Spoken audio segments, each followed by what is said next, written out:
Hello everyone, this is Mr. Akash Sharma and welcome to the Rangunj Convent School. Student, this is your computer period, class 7th, chapter 4. Chapter 4, chapter 3 तक हमारा work complete हमने कर लिया था। I hope आप सभी ने अपनी अपनी कॉपियों में भी कंप्लीट कर लिया होगा। जिन्होंने अभी तक नहीं किया है चैप्टर 3 तक कंप्लीट, वो अपना वर्क कंप्लीट करें और अपनी अपनी कॉपियों को भी चेक करवाएं। चैप्टर 4 जो है more about HTML।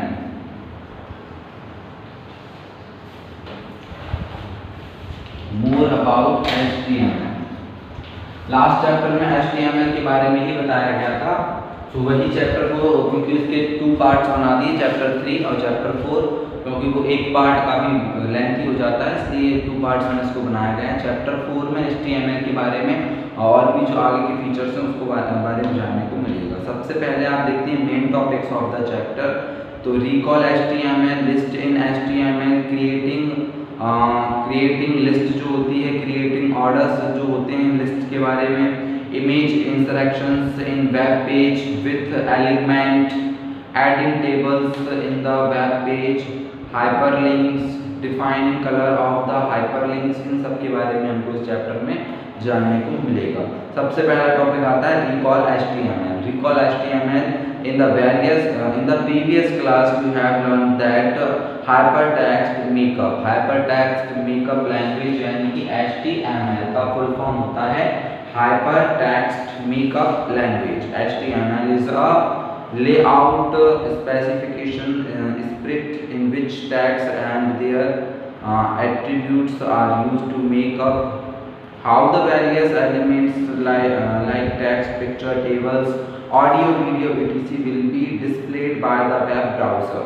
In this way, we can create HTML documents for creating web page. Let's recall all the tag and their attributes that we have already done to use for creating HTML documents. HTML documents में जिसमें कि पहले से कोई document save us रहता है, उसको recalling के लिए यूज़ करने वाले को HTML रिकॉलिंग HTML के नाम से जाना जाता है। यहाँ पर आपको टैग या एट्रीब्यूट्स के जो ऑप्शंस मिलते हैं, साथ में आपको डिस्क्रिप्शंस के लिए आपको हेडिंग मिल जाता है, जिससे कि आप अपने HTML टेबल को कंप्लीट कर सकते हैं। यहाँ पे देखेंगे आप ये एक HTML टेबल दिया भी गया है, ये आप नीचे देखते हैं ग्रीन कलर का एक ये बॉक्स है, तो इसमें आप देख सकते हैं इस टाइप से एक आपको ये HTML रिकॉलिगेशन का ऑप्शन मिलता है। नेक्स्ट ऑप्शन आप पेज टर्न करेंगे 30 पेज नंबर पे, लिस्ट इन HTML। HTML की लिस्ट है नंबर ऑफ इंटरएक्टिलेटेड आइटम और name return in sequences is called a list. List presents the information in a more statementally way which make the content more legible. The 5 main types of list supported by HTML are given below। यहाँ पे आपको 5 HTML दिए जा रहे हैं। सबसे पहला है अनऑर्डर्ड लिस्ट।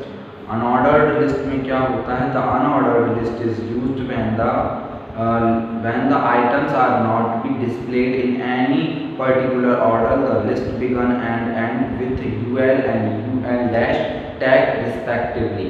तो जब कोई लिस्ट जो है वो किसी भी ऑर्डर में नहीं है, सारी जो चीज़ें या जो भी उसके आइटम्स हैं वो बिखरे हुए हैं या किसी ऑर्डर में नहीं लगे हुए हैं, तो उसको अनऑर्डर लिस्ट के अकॉर्डिंग रखा जाता है।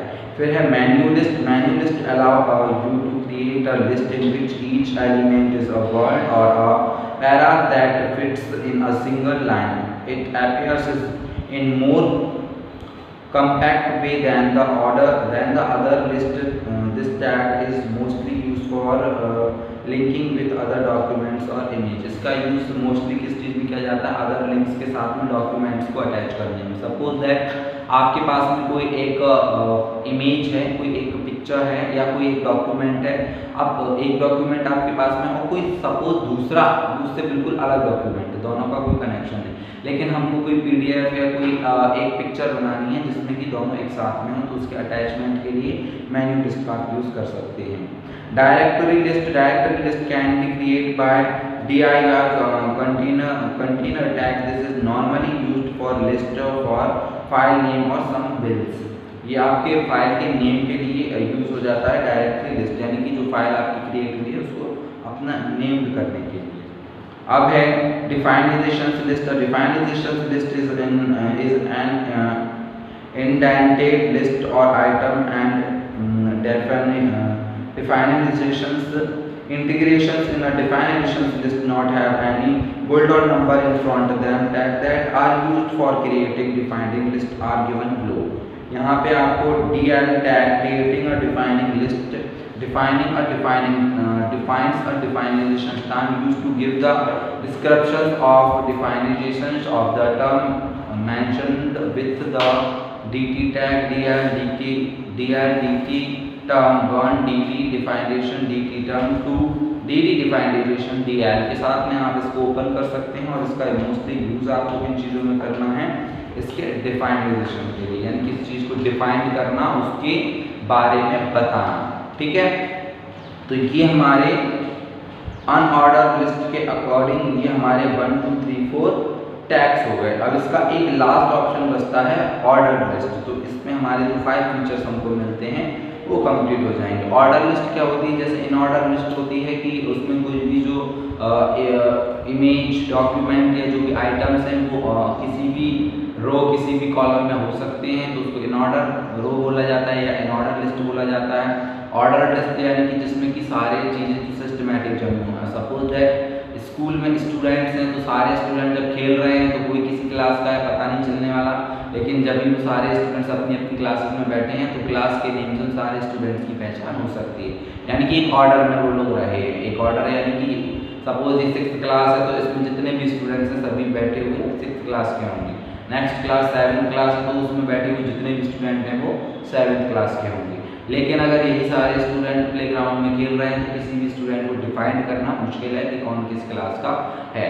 इसी टाइप से इन ऑर्डर लिस्ट अपना अपना काम करती है। इन ऑर्डर लिस्ट में जितने भी आइटम्स हैं उनको डिफाइन करना मुश्किल हो जाता है कि कौन किस आइटम का है, कौन किस रो, कौन किस लेवल का है, लेकिन ऑर्डर लिस्ट में सबको सिस्टमेटिक होता है। ओके स्टूडेंट्स, आई होप आपको आज की जो वीडियो है समझ में आई होगी। If you have any doubts you can share your doubt with me.